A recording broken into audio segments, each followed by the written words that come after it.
known as GIZ, Afghanistan Ministry of Women's Affairs and the Afghan Ministry of Religious Affairs and the Hajj. So this is a joint project between both the Afghanistan government, the German bilateral agency, as well as the UN.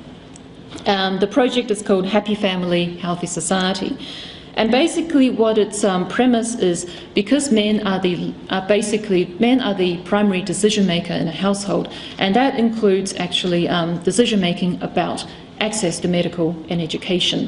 So what they've done is they have trained local mullahs, the Islamic clerics in local communities, to be educators, to be educators with the men.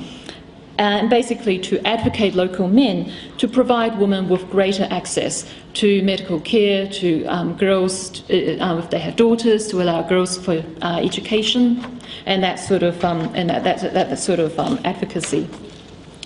And so this project has been in operation since 2007, operating in around 16 districts near Kabul, which is the capital city. I was going to show you some slides from a booklet, but unfortunately I'm not able to today, so I'll just try to quote from memory of what the booklet mentioned.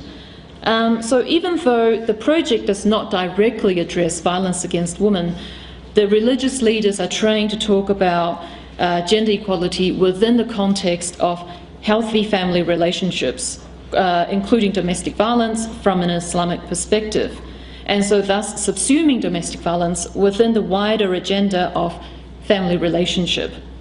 In addition, the project's aim is to use the trained religious leaders to reach out to Afghan men with the assumption that men will pay greater attention to religious teachings. As Malawi Amanuddin, a Ministry of Religious Affairs official who took part in the project, explained, when Afghan people are given instruction based on their religious values, they will listen and accept. So it's a very top-down approach, at least from this gentleman's perspective. One of the examples was the booklet, which I'll just quote from memory. It goes something like this.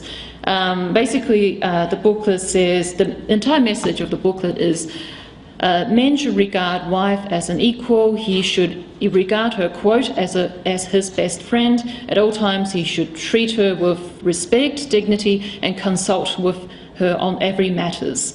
And then following with that sort of the advocacy messages, then you have these quotes from the Quran and the Hadiths, which seek to give religious support to that message. And